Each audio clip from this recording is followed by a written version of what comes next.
por nuestro Señor Jesucristo. Si no fuera por Él, lo más seguro es que nunca hubiéramos tenido esta dicha de por lo menos conocernos virtualmente.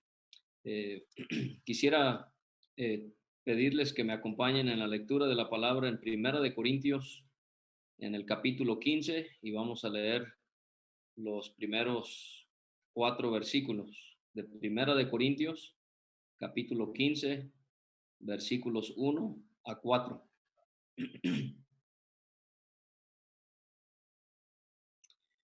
El tema que tenemos por delante en esta noche es el de implicaciones prácticas de la resurrección de nuestro Señor Jesucristo. Implicaciones prácticas de la resurrección de nuestro Señor Jesucristo. Vamos a leer entonces 1 Corintios 15, versículo 1. Además, os declaro, hermanos, el evangelio que os he predicado, el cual también recibisteis, en el cual también perseveráis, por el cual, asimismo, si retenéis la palabra que os he predicado, sois salvos, si no creísteis en vano. Porque primeramente os he enseñado lo que asimismo recibí, que Cristo murió por nuestros pecados, conforme a las Escrituras, y que fue sepultado y que resucitó al tercer día, conforme a las Escrituras. Y es obvio que vamos a estarnos enfocando en esa penúltima frase del versículo 4, resucitó al tercer día. Esa va a ser nuestra lectura inicial, y así como se ha pedido en oración y también en el himno, queremos que sea Dios el que nos hable a través de su palabra. El tema de la resurrección, podemos encontrar distintos aspectos de la resurrección de nuestro Señor Jesucristo a lo largo de toda la Biblia, no solamente en el Nuevo Testamento, pero este es un tema que abarca todas las Escrituras. Quiero que note conmigo primeramente cómo en el Antiguo Testamento vamos a encontrar, junto con el último libro de nuestra Biblia, que es el Apocalipsis, vamos a encontrar el aspecto profético. Vamos a tratar de señalar algunas profecías que encontramos en las Escrituras del Antiguo Testamento que anticipaban que el Hijo de Dios iba a resucitar. Y enfocándonos ahora en el Antiguo Testamento solamente, ya no uniendo el Antiguo con Apocalipsis, sino solamente en el Antiguo Testamento, también quiero que notemos el aspecto tipológico de la resurrección de nuestro bendito Señor y Salvador.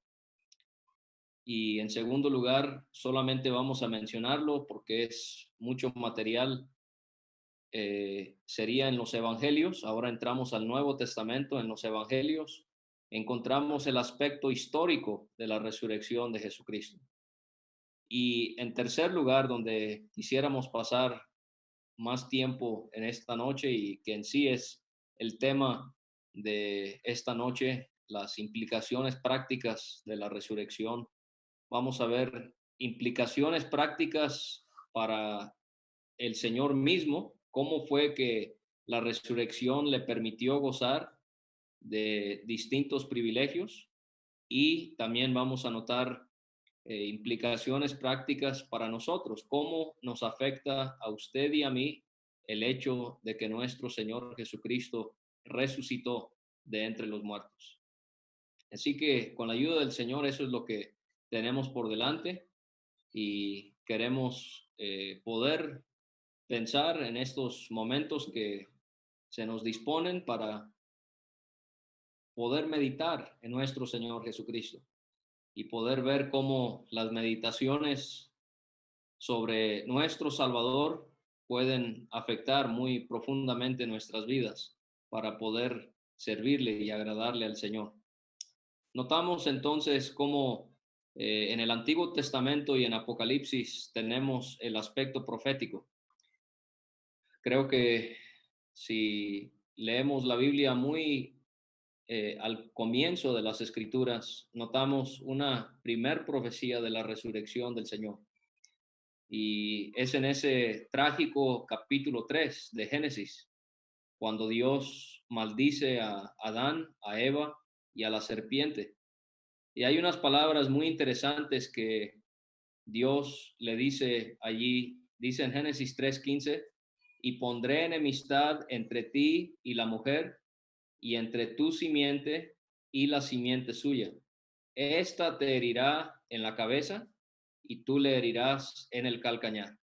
Suponemos que cuando habla de que él va a herir a la simiente de la mujer en el calcañar, se está refiriendo a la muerte, a los sufrimientos del Señor Jesucristo, pero cuando dice que ésta te herirá en la cabeza, hablándole a la simiente de la serpiente, está hablándonos allí de cómo el Señor Jesucristo le iba a dar a Satanás el golpe mortal al resucitar de entre los muertos.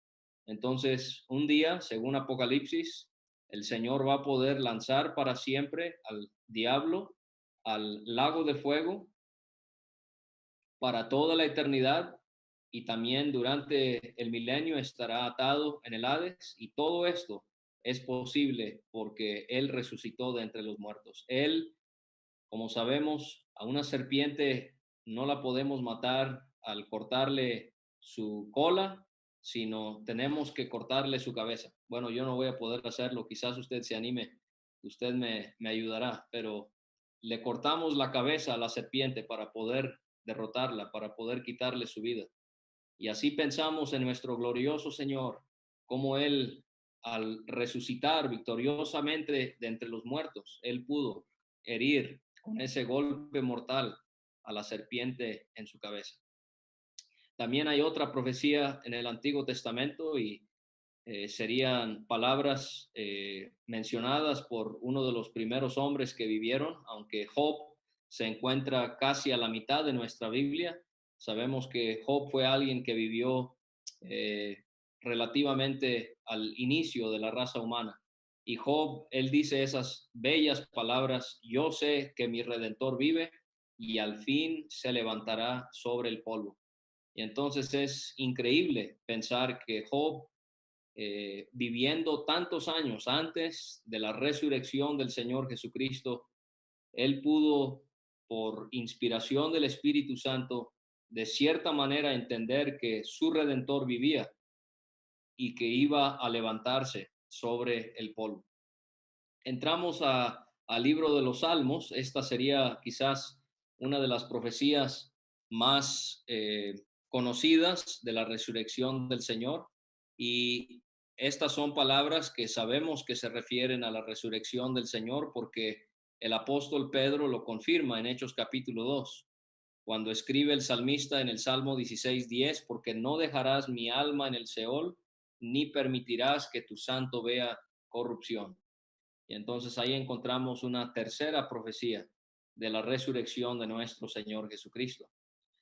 También, no implícitamente, o explícitamente, mejor dicho, pero sí, si lo leemos con cuidado, creo que podemos encontrar otra profecía en el Salmo 22, porque usted ha notado que el Salmo 22 se divide en dos partes. Del versículo 1 al 21 tenemos los sufrimientos del Señor Jesucristo, y del versículo 22 al 31 tenemos la victoria del Señor. Y entonces, por ejemplo, en el versículo 15, ya casi por terminar esa sección que muy gráficamente nos habla acerca de los sufrimientos del Señor Jesucristo, el Señor, como si fuera, Él dice desde la cruz: me has puesto en el polvo de la tierra. Aquel que había diseñado, ¿verdad?, a Adán, le había dado esa figura de hombre al hacerlo del polvo de la tierra y al soplar en él aliento de vida. Él ahora sobre la cruz dice: me has puesto en el polvo de la tierra. Y del versículo 22 al 31 encontramos ahí ese futuro glorioso de nuestro Señor Jesucristo, que, como decía, eso implicaría que el que murió, el que fue puesto en el polvo de la tierra, iba a volver a vivir, iba a retomar su vida para poder reinar, como ese precioso pasaje lo demuestra. Ahora también un pasaje muy amado por el pueblo del Señor, sin duda, Isaías 53. También Isaías 700 años antes de el nacimiento del Señor, él pudo profetizar no solamente de la muerte del Señor, pero también de su resurrección. Y dice ahí en Isaías 53:10, con todo eso Jehová quiso quebrantarlo, sujetándole a padecimiento, cuando haya puesto su vida en expiación por el pecado. Ahí encontraríamos su muerte. Pero ahora vamos a ver la profecía de su resurrección. Verá linaje, vivirá por largos días, y la voluntad de Jehová será en su mano prosperada. Solo por mencionar y citar el versículo 10, porque el versículo 11 también nos habla de la resurrección de nuestro Señor Jesucristo. Entonces, hermanos, ahí tenemos unas 5 profecías hechas en el Antiguo Testamento, el aspecto profético de la resurrección de nuestro Señor Jesucristo, y mencionaba que ahí íbamos a incluir lo que el apóstol Juan también nos menciona acerca de la resurrección del Señor Jesucristo, aunque sabemos que Juan ya lo está mirando hacia atrás, ya es algo en el pasado, pero Apocalipsis, siendo un libro profético, pensé que lo uniríamos con las profecías del Antiguo Testamento. Y por ejemplo, en Apocalipsis 1:17 dice Juan, cuando le vi, caí como muerto a sus pies, y él puso su diestra sobre mí, diciéndome, no temas, yo soy el primero y el último, y el que vivo, y estuve muerto, mas he aquí que vivo por los siglos de los siglos. Amén. Y tengo las llaves de la muerte y del Hades. Así que aquí en Apocalipsis 1:17 y 18, y también en el capítulo 10 y versículo 6, me parece, sí, versículo 6, podemos encontrar el tema de la resurrección de nuestro Señor Jesucristo, y cómo es que pareciera que en esas dos menciones de la resurrección del Señor se está enfatizando su autoridad. Esto es algo que le da a él una autoridad sin igual, y que a la misma vez nos puede animar a nosotros como creyentes, que el Cristo que está en control de las circunstancias, preparándose y durante la tribulación, es el mismo Cristo que está controlando las circunstancias de su vida y de mi vida durante esta pandemia. Quizás usted tiene familiares que están enfermos, o familiares que han muerto por causa de esta enfermedad, o posiblemente usted está padeciendo económicamente por eh, la falta de empleo o la rebaja en el salario por estos tiempos de confinamiento, y muchas otras pruebas que usted y yo sufrimos y experimentamos en nuestra vida cristiana. Y cuánto nos puede animar poder levantar nuestra mirada al Cristo crucificado. Y al Cristo crucificado, sí, pero estamos pensando en el Cristo resucitado también. Y el hecho de que Él resucitó, según el libro profético de Apocalipsis, nos hace pensar en el hecho de que el Cristo resucitado está en control de todas las circunstancias. Pareciera que las cosas se salen de control, pero Cristo está sobre todo, Él está en todo, y Él está gobernando todo a su tiempo, y todo lo que sucede en su vida y en la mía es porque Él tiene un propósito muy bien definido. Entonces, en el aspecto profético, la resurrección de nuestro Señor Jesucristo, pero también es muy precioso, hermanos y hermanas, como ustedes bien lo hacen. Siempre disfrutamos poder encontrar no solamente profecías de nuestro Señor en el Antiguo Testamento, pero también encontrar tipos, sombras o figuras que pueden simbolizarnos, que pueden representarnos a nuestro Salvador. Y estas son algunas con las que yo pude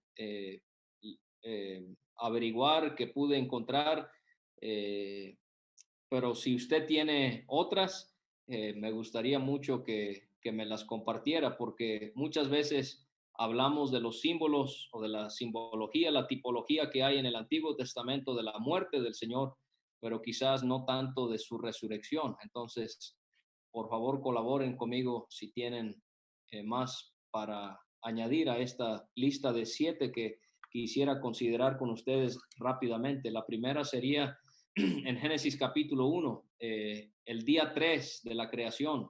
Interesante que concuerda con el día 3 en el que resucitó el Señor Jesucristo y cómo en ese día 3 de la creación aparece la tierra y Dios manda que sea fructífera. Génesis 1 del 9 al 11.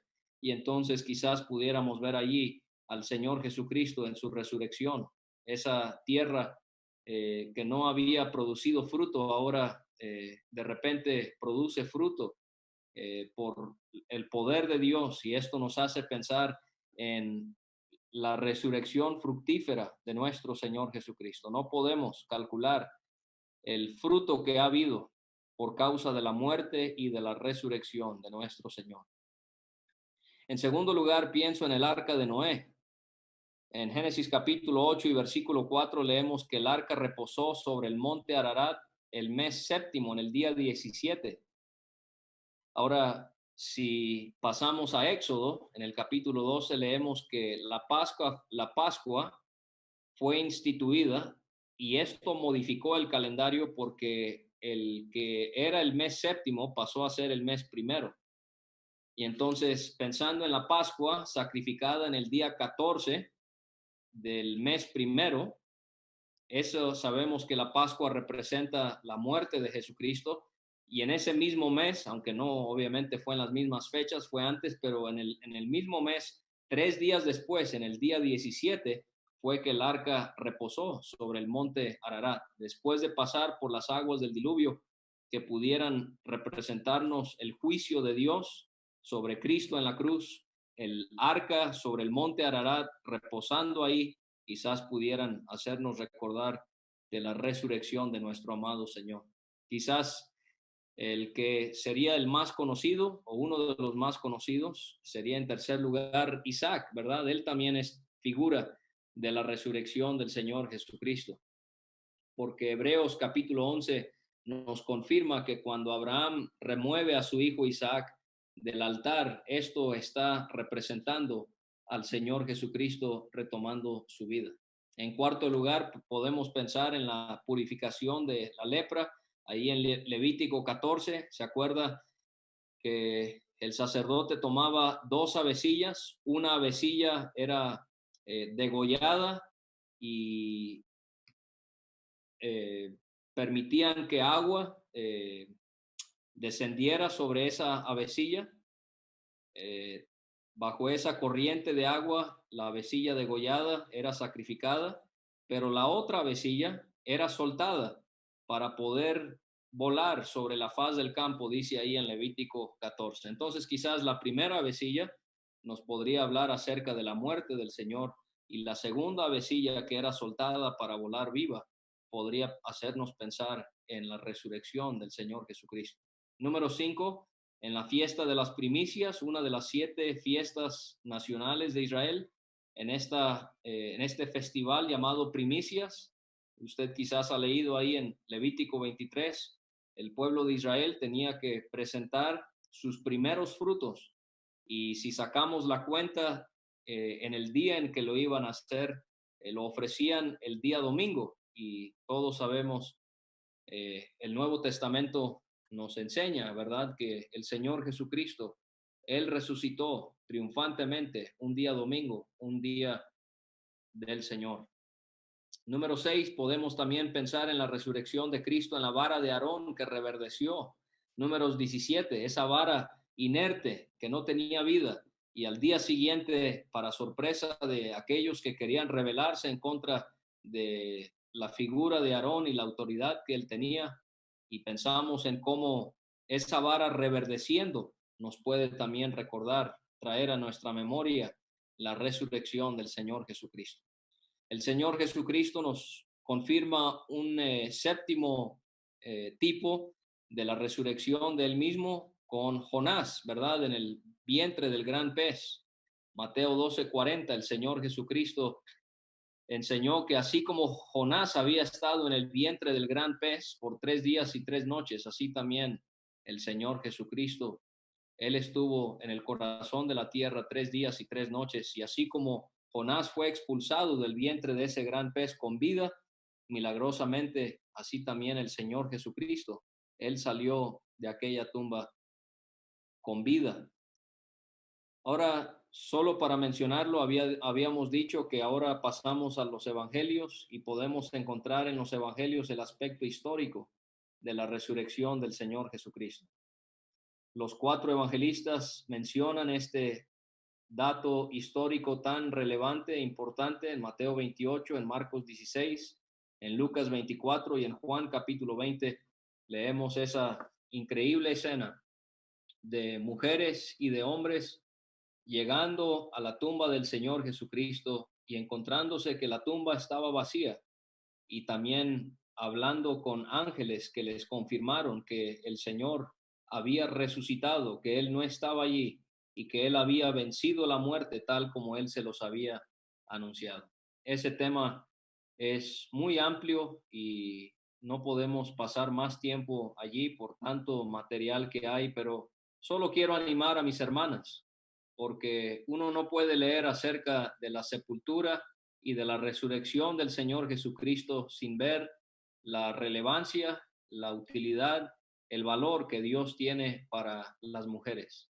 Quizás a veces por el hecho de que ellas no pueden participar públicamente en las reuniones de la iglesia, según 1 de Corintios 14, 1 de Timoteo 2, algunos pensarían que se hace de menos a la mujer, a la hermana, pero cuando uno lee la Biblia es absolutamente claro que Dios tiene un rol, una responsabilidad, una posición, un lugar tan importante para las mujeres. Sin ellas, no podríamos como iglesias dar testimonio al nombre del Señor Jesucristo.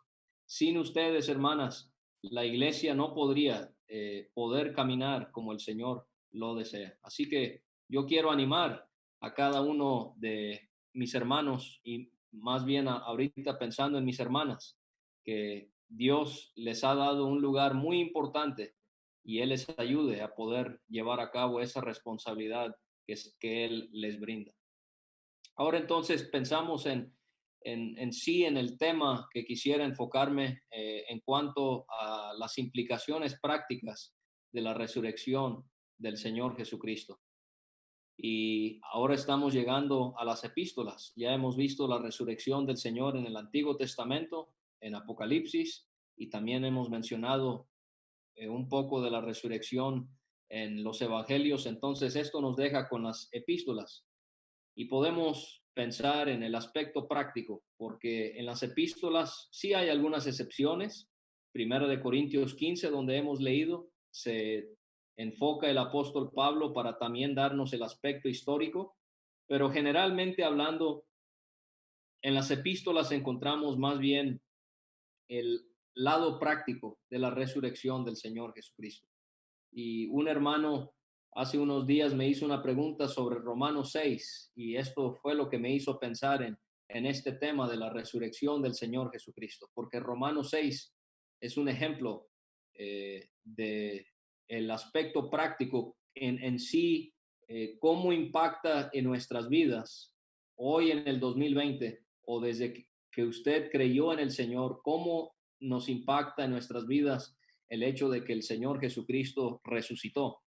Yo creo que este tema de la resurrección, nunca he tenido el privilegio de ir a Chile, pero en mi corta experiencia, creo que este tema de la resurrección muchas veces es relegado y pareciera que a veces podemos enfocarnos en la muerte del Señor y eso es sin duda algo que deberíamos de hacer, pero hermanos, yo quiero traer a nuestras mentes el hecho de que no podemos olvidarnos de la resurrección del Señor Jesucristo.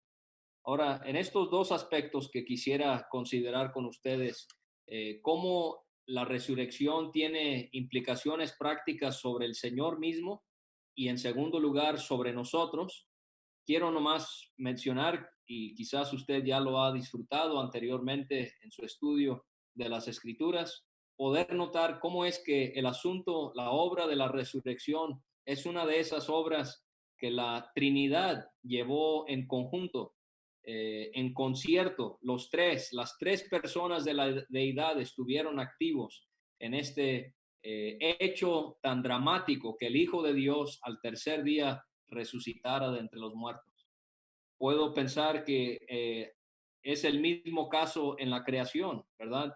Encontramos versículos que nos hacen ver que el Padre estuvo activo, que el Hijo estuvo activo y que también el Espíritu Santo estuvo participando en la creación del universo. También pudiéramos pensar en la obra de la salvación y cómo el Padre ha hecho su parte, cómo el Hijo ha hecho su parte y cómo el Espíritu Santo, él sigue haciendo su parte hasta el día de hoy. Y estas cosas nos hacen ver que la Trinidad es algo que la Biblia enseña. Si bien la palabra Trinidad nunca la va a encontrar en la Biblia, no aparece ni una sola vez, desde Génesis hasta Apocalipsis, no va a encontrar la palabra Trinidad, pero no hay ninguna duda que la doctrina de la Trinidad ahí está en las páginas sagradas de nuestras escrituras. Y en este caso también, el hecho de que el Señor Jesucristo resucitó por su poder, el hecho de que el Padre lo resucitó por su poder, el hecho también de que el Espíritu Santo lo resucitó por su poder, comprueban que la Trinidad, que Dios es un Dios trino, un Dios, un solo Dios en tres personas que obra en conjunto para que sus planes y propósitos se cumplen según su voluntad para su propia gloria. No vamos a poder leerlos, pero si usted quiere, le voy a dar algunas referencias, no todas, si las quiere anotar y leer después. Por ejemplo, Cristo resucitando por su propio poder,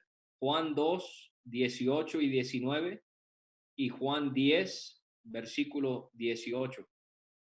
En cuanto al Padre, y esto es algo muy precioso considerar, el Padre resucitando a su Hijo. Por ejemplo, Romanos 6:4 nos enseña que el Señor Jesucristo fue resucitado por la gloria de su Padre. Eso también es un estudio interesante. ¿Qué significa el hecho de que fue por o para la gloria de su Padre? La preposición en nuestra traducción es para, pero realmente es la palabra por. También lo encontramos, por ejemplo, en Gálatas 1:1, Hebreos 13:20, el hecho de que el Padre resucitó a nuestro Señor Jesucristo. Y también el Espíritu Santo no es ninguna fuerza activa. Yo no sé si hay personas en Chile que enseñan que el Espíritu Santo solamente es un viento o que él solamente es una fuerza activa. Para nada. La Biblia enseña que él es una persona que tiene la misma deidad tanto como el Padre y el Hijo, el Señor Jesucristo. Y ninguna fuerza activa, ningún viento pudo haber hecho este evento, este suceso tan increíble, la resurrección del Salvador. Y esto también comprobaría la personalidad divina del Espíritu Santo. Romanos capítulo 8 y versículo 11 y primera de Pedro 3:18 nos indicarían que el Espíritu Santo también estuvo activo en la resurrección de nuestro Señor Jesucristo. Muy bien, vamos a ahora pensar en las implicaciones prácticas de la resurrección del Señor para Él mismo, ¿sí? Hay ciertas cosas que la resurrección le permite tener o lugares de privilegio que le permite tener al Señor Jesucristo que solo Él puede gozar.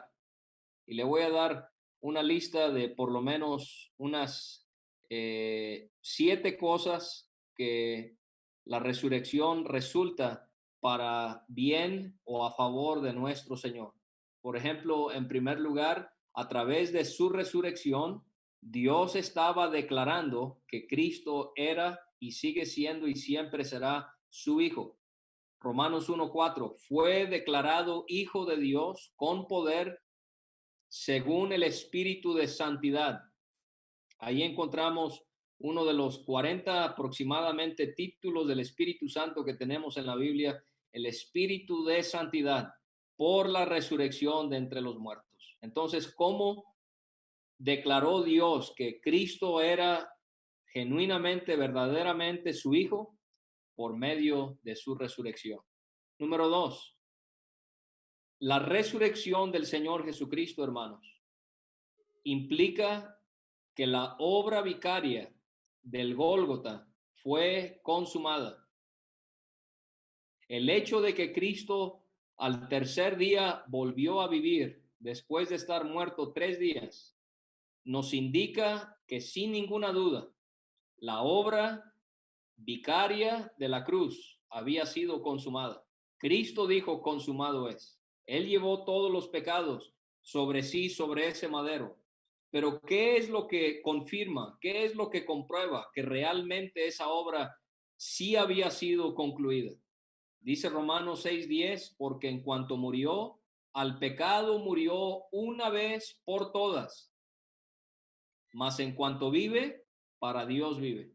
Y esto nos hace pensar en la grandeza de la obra de la salvación que el Señor Jesucristo efectuó sobre el Calvario. Quizás hay alguien que nos acompaña esta noche y usted aún no ha creído en el Señor Jesucristo. Quizás usted está pensando que usted va a llegar al cielo por sus méritos o sus obras. Y yo quiero que usted considere este hecho. Cristo, él quedó satisfecho con su obra. Él dijo, consumado es. El Padre quedó satisfecho con su obra. ¿Cómo lo sabemos? Lo resucitó de entre los muertos. El Espíritu Santo quedó satisfecho con la obra del Señor sobre la cruz. ¿Cómo lo sabemos? Porque Él también operó para su resurrección. ¿Pudiera usted en esta noche sencillamente creer de todo corazón, yo también puedo quedar satisfecho con la obra de la salvación? No necesito más, no necesito obras, no necesito una religión o dogmas o tradiciones o ritos. Si Dios está satisfecho, si la Trinidad, si el cielo entero está satisfecho con la obra de Cristo, yo también. Y entonces usted puede en esta noche arrepentirse y aceptar a Jesucristo como su único Salvador, porque la obra del Calvario, el Señor Jesucristo la terminó cuando Él resucitó de entre los muertos. Entonces fue declarado Hijo de Dios. 2, la obra vicaria fue consumada. Número 3, la resurrección de Cristo implica que Él es digno de ser exaltado. Hechos capítulo 2, versículo 30. Pedro dice en aquel día de Pentecostés, en cuanto a la carne, levantaría al Cristo para que se sentase en su trono.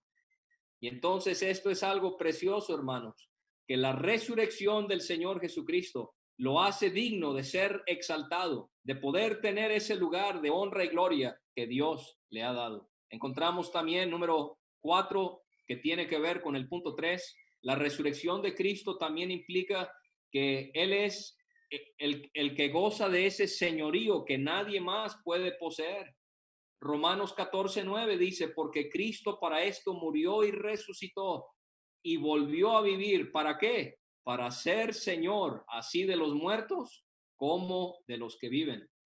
Y entonces nuestro bendito Salvador, Él goza de este señorío sobre toda la creación, sobre toda persona, también como resultado de su resurrección. Número 5, ha resultado su resurrección en el hecho de que Él ha sido glorificado por el Padre. Dice Pedro, mediante el cual creéis en Dios, quien le resucitó de los muertos. Ese versículo sería uno de los que nos enseñan que el Padre estuvo participando en la resurrección de su Hijo, pero también nos enseña este versículo que Dios Padre resucitó a su Hijo de los muertos y le ha dado gloria. Pensamos en las horas de tinieblas, de soledad y de abandono sobre la cruz. Y ahí el Padre en el cielo, Él guardó silencio. El Hijo hizo una pregunta, Dios mío, ¿por qué me has desamparado? Y no hubo respuesta. Pero cuando Cristo terminó la obra y Él resucitó de entre los muertos, esta fue la manera en la que Dios estaba anunciándole a las naciones, a las personas de todos los tiempos, que para siempre, eternamente y para siempre, Él le iba a dar esa gloria tan única, tan especial a su bendito Hijo. Una sexta cosa que ha resultado la resurrección de Cristo para Él mismo es que lo hace el juez indicado. Muchas veces quizás usted ha utilizado Hechos 17:31 en la predicación del Evangelio, por cuanto ha establecido un día en el cual juzgará al mundo con justicia. Está hablando de Jesucristo, por aquel varón a quien designó, dando fe a todos con haberle levantado de los muertos.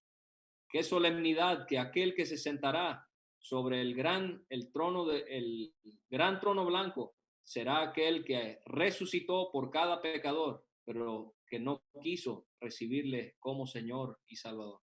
Y número 7, la resurrección como resultado para Cristo mismo valida su mensaje, el Evangelio, porque dice Pablo en 2 de Timoteo 2:8, acuérdate de Jesucristo, del linaje de David, resucitado de los muertos, conforme a mi Evangelio. Pablo dice, el hecho de que Cristo resucitó confirma lo que el Evangelio ya decía. Y esto entonces valida este mensaje que Cristo trajo a este mundo y que desde su partida para ir al cielo, después de haber resucitado, nosotros hasta el día de hoy, aquí en México, ustedes allá en Chile y otros hermanos donde quiera que están, hemos estado propagando este mensaje que se valida, sí por la muerte de Jesucristo, pero también por la resurrección de nuestro bendito Señor. Muy bien, vamos a concluir viendo algunas maneras en las que la resurrección de Cristo tiene implicaciones prácticas para nosotros. Y quiero presentarle 7 también para poder concluir este sencillo estudio de la resurrección de nuestro Señor. Romanos 6, como quizás muchos saben, es el pasaje doctrinal más claro en el Nuevo Testamento en cuanto al significado del bautismo. Y me gustaría poder ir y leerlo, pero el tiempo no nos lo permite. Y en Romanos 6, Pablo nos da el simbolismo que hay detrás del bautismo. Este es un tema que asumo también es muy malentendido y malinterpretado allá en Chile como lo es aquí. Muchas personas piensan que el bautismo salva, perdona pecados, pero si uno entiende Romanos capítulo 6 con toda claridad, esto nos demuestra que el bautismo no tiene nada que ver con la salvación de la persona. Más bien, en Romanos capítulo 6, Pablo nos va a señalar que hay dos cosas que ocurrieron en el Señor Jesucristo que afectan a cada uno de aquellos que hemos creído en Él y que también nosotros compartimos en un sentido espiritual estas dos cosas. ¿Cuáles son? Pablo enseña que así como Cristo murió, así también el cristiano cuando acepta a Jesucristo muere al pecado. Y Pablo también enseña, así como Cristo resucitó, así también nosotros hemos comenzado una nueva vida, o como él habla allí, andamos en novedad de vida. Esto no ocurre cuando usted fue bautizado. El agua no le hace morir al pecado. El agua no le hace andar en nueva vida. No, el agua solamente simboliza lo que ocurrió en el momento de la salvación. Y es, lo voy a repetir, que así como Cristo murió por nuestros pecados, nosotros morimos al pecado. Ya no tenemos esa misma respuesta al pecado. Así como un cadáver muerto no va a responder a algo que hace sonido o algo que huele, no va a responder aún si es removido, porque es un cadáver, está muerto. Así también usted y yo tenemos el deber hacia el pecado. Hemos muerto al pecado. Pero también en el momento de la salvación, el Espíritu Santo vino a morar en nosotros y esto nos hace ver Pablo en Corintios, nos hace el hecho de que estamos en Cristo, somos nuevas criaturas. Y esto es lo que simbolizamos cuando nos bautizamos. Y si usted aún no se ha bautizado y ya ha creído en el Señor Jesucristo, sería de mucho agrado para los hermanos en la Quinta Normal y más para Dios si usted tomara este paso de obediencia, de poder representar la muerte de Cristo, su muerte al pecado, la resurrección de Cristo y su nuevo andar en las cosas del Señor. Entonces, la resurrección de Cristo nos permite morir al pecado y comenzar a vivir una nueva vida al Señor. Número 2, Primera de Corintios 15 y Primera de Tesalonicenses 4 confirman esta gran realidad que no puede ser negada, y es que como Cristo resucitó, así también todos vamos a tener que resucitar. Así como Cristo resucitó, Pablo enseña en esos dos grandiosos pasajes, todos también vamos a resucitar. Lastimosamente, para aquellos que no obedecieron al Evangelio, resucitarán para condenación. Pero para aquellos que hemos creído en el Salvador y nos hemos aferrado de la vida eterna por medio de la fe en Cristo, nosotros tenemos la bendita esperanza de poder resucitar para vida. Dice Pablo en Primera Tesalonicenses 4:14, porque si creemos que Jesús murió y resucitó, así también traerá Dios con Jesús a los que durmieron en él. Así que quizás usted tiene familiares en el cielo. Usted tiene quizás amistades, hermanos, hermanas que usted apreciaba mucho, valoraba mucho y se han ido. Nosotros estamos acá. Qué bueno es poder nosotros añorar ese día. Cuando Cristo venga, los muertos en Cristo resucitarán primero y después los que estemos vivos seremos arrebatados y estaremos, como dice Pablo, estaremos siempre con el Señor. Cuerpos glorificados. Pablo habla de el cuerpo resucitado de Cristo. ¿Cómo es que nosotros vamos a ser transformados para ser semejantes al cuerpo de la gloria suya? ¿Y qué va a ser, hermano, hermana? Poder estar en un cuerpo en la gloria que no peca, poder estar en la gloria con un cuerpo que no se enferma, que no envejece, que no sufre, que no derrama lágrimas, que no experimenta la muerte. Todas estas cosas son como resultado de la resurrección del Señor. Número 3, renacimos por medio de la resurrección de Cristo. Primero de Pedro 1:3 nos hizo renacer para una esperanza viva por la resurrección de Jesucristo de los muertos. Número 4, la resurrección de Cristo debería de resultar en nuestras vidas en el sentido de que deberíamos de estar brindando fruto para el Señor. Romanos 7:4, para que seáis de otro del que resucitó de los muertos, a fin de que llevemos fruto para Dios. Cristo resucitó. Esto nos habla de la vida que Él nos ha traído. Y Él no quiere que nuestras vidas cristianas seamos estériles. Él quiere que reproduzcamos fruto para su honra y su gloria. Cualquier cosa que usted haga, por más pequeño que parezca para usted, es de gran valor para el Señor. Y este es uno de los propósitos por el cual Dios le ha salvado. Entonces, por su resurrección podemos ofrecer fruto. Número 5, la resurrección de Cristo debería de resultar en nuestra consagración, en nuestra entrega completa al Señor. Dice Pablo en 2 de Corintios 5, por todos murió para que los que viven ya no vivan para sí, sino para aquel que murió y resucitó por ellos.